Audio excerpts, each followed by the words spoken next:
Hi everyone! In this video you will learn how to play Genji like a pro in Overwatch.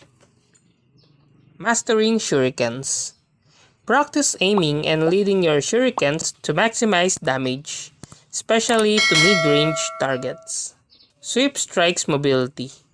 Use sweep strikes or dash for mobility to engage enemies, escape dangerous situations, or secure kills. Deflect Timing. Learn to time deflect to block crucial enemy abilities or ultimates, such as McCree's Deadeye or Ana's Sleep Dart. Combo Execution. Execute combos like Swift Strike into melee attacks or melee cancelling into shurikens for burst damage. Engage and disengage. Use walls and verticality to engage enemies swiftly and retreat to safety when needed. Target Priority. Focus on squishy targets like supports or low health enemies first to disrupt enemy healing and maximize elimination. Ultimate Usage. Use Dragon Blade in combination with your team's crowd control abilities or when enemies are grouped together for maximum impact. Map Awareness.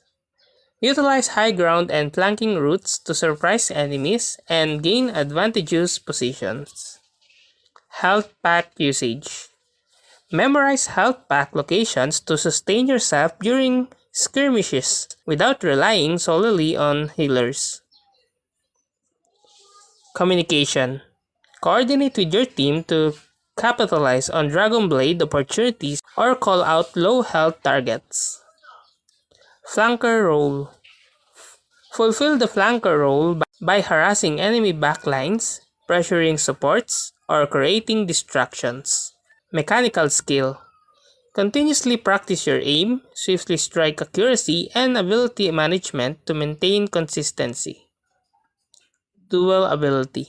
Develop your dueling skills to effectively 1 versus 1 enemy heroes such as Tracers, Soldier 76, or McCree. Ultimate Economy. Track enemy support ultimates and use Dragon Blade when their defensive abilities are on cooldown or distracted. Cooldown Management. Manage your abilities' cooldowns effectively, especially swift strikes to always have a escape or engage option available. And that's how to play Genji like a pro in Overwatch. If you like this video, please click the like and subscribe and ring the bell icon to notify you to our next video. Thank you for watching.